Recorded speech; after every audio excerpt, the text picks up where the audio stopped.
Well, this is more of a rhetorical question because I do know that many of you have felt this way towards a song or an album. Everyone has that one or a few albums that they can think of in this situation. Songs that made a significant impact on them and changed their lives, even at the slightest. But let's look at this more objectively. Clinical trials have dissected the multifaceted subject of hip-hop. Music reflects on many real emotional events such as breakups or even job loss. For me, I can easily think of many artists that reveal troubling times through music, a concept that everyone can relate to, something that we all live with every day, or culture, which is a word for the way of life of groups of people, meaning the way that they do things. For example, take Edgar Tyson, assistant professor at Fordham University, and an activist for using hip-hop in therapy, who preaches a text from krs-one in 2009 regarding the philosophy of hip-hop music, where he looks at two definitions regarding hip-hop. Visually the same word to many, but in reality they both mean much different things. With this non-hyphenated definition being the creation of development of break-in, MCing, graffiti art, DJing, beatboxing, street fashion, street language, street knowledge, and street entrepreneurialism. It is what we call ourselves and our activity in the world. Hip-hop is the name of our culture. Versus the other definition that many of you may be quite used to. Rap music as a product and the events associated with rap music entertainment. Hip-hop as a music genre. So you may be thinking, what is the point of these definitions? Well, when doing research myself upon the topic of hip-hop, I realized the great generalization among topics in music therapy. I found that many of the articles threw hip-hop in almost a way that it had to be there now, because it's simply being demanded as an option among the youth. Very few actually analyze the genre as a culture. Music therapy clinicians often found that rap music is outright banned in many of the facilities in which they work in. See, the hyphenated word of hip-hop is the reason that I essentially made this channel. Being sick of the actual product of the music, the entertainment that comes after, the gossip, rather than the philosophy of krs-one's real definition of the genre, the culture behind it. When you take his philosophy of the genre, it is here for those who are marginalized, oppressed, victimized, or vilified. When looking at it this way, it almost becomes easy how a song or an album of this phenomenon we like to call hip-hop can actually change one's life. Rap therapy exists due to the close association that hip-hop has to culture, and to the activities that we all endure in the real world.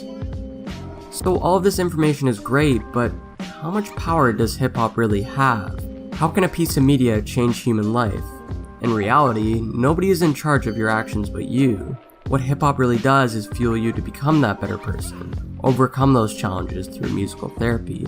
An article written by Corbin and Tyson answers this question. Hip-hop can change our lives through empowerment.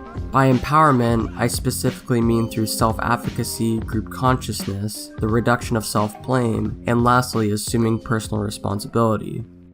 Although there are dozens of lyrics and artists that can relate to each of these are what I found the most fitting. Self-efficacy is essentially the belief in one's ability to succeed in specific situations or accomplish a task. Personally, songs that connect this segment the most to me are Keep Your Head Up by Tupac, Reborn by Kids See Ghosts, Jesus Walks by Kanye West, Everything I Am by Kanye West, and also I by Kendrick. With specifically Reborn, where Kid Cudi and Kanye West collaborate on a project that speaks on this point like no other. Where Kid Cudi states that he's had his issues, ain't much I could do, easy then to feel worthless, but peace is something that starts with me. Where Kid Cudi really speaks about how he's been very low in his life at some times. At times it's easy to feel worthless, but peace starts within himself, which is a point that a lot of us can benefit from. Group consciousness essentially means accepting all in society. Instead of recognizing I, we should see it as we. I think a song that speaks to me the most upon this in hip-hop would definitely be Changes by Tupac, defining the end of the lyric with, it takes skill to be real, it's time to heal each other. A very big point from this artist in times of oppression. Reducing self-blame is probably one of the biggest reasons that people listen to hip-hop. It opens another perspective of another. Hip-hop can actually offer people a way to gain a new perspective on life events.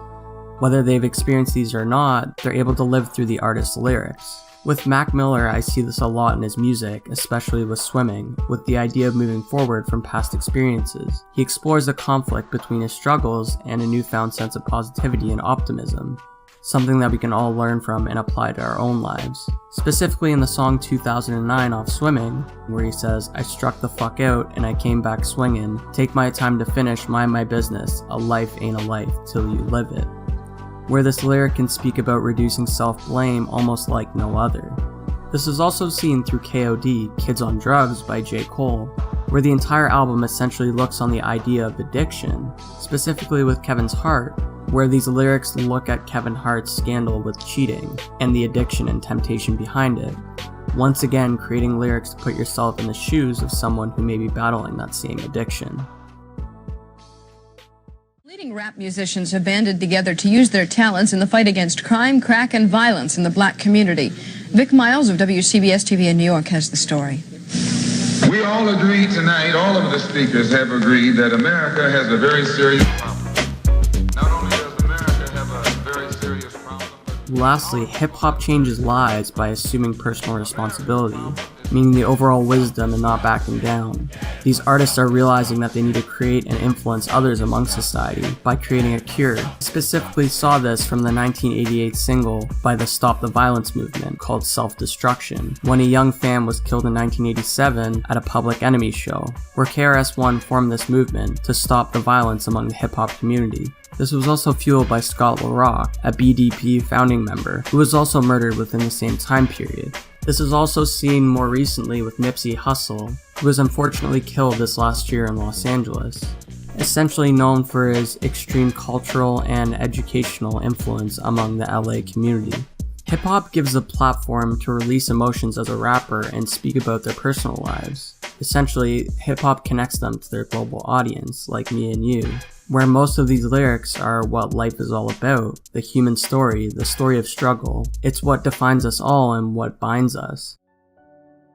When an artist like Kid Cudi dedicates an entire album to his struggles, you, as a listener, form an instant connection. You feel the struggles being heard and shared with you when you're in a moment of darkness. Using music to help process emotions is a form of musical therapy, in the comfort of your own bedroom. Sometimes all you need is a push, and hearing your favorite artist providing motivation to change for the better suddenly makes them a mentor for you. There is no real guarantee that you will enjoy every album that's recommended to you, because it all comes down to your individual perception of the song and the album.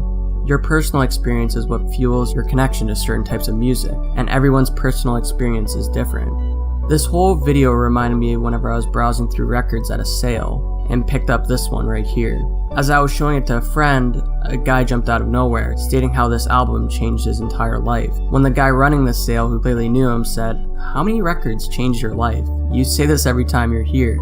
This made me question if there really is a limit, and although I have these set albums that definitely changed my life, I essentially grew with them, and the reason that they stuck to me is because they were a part of my life experience. I wish you guys the best in finding the next album that will change your life, and until next time guys.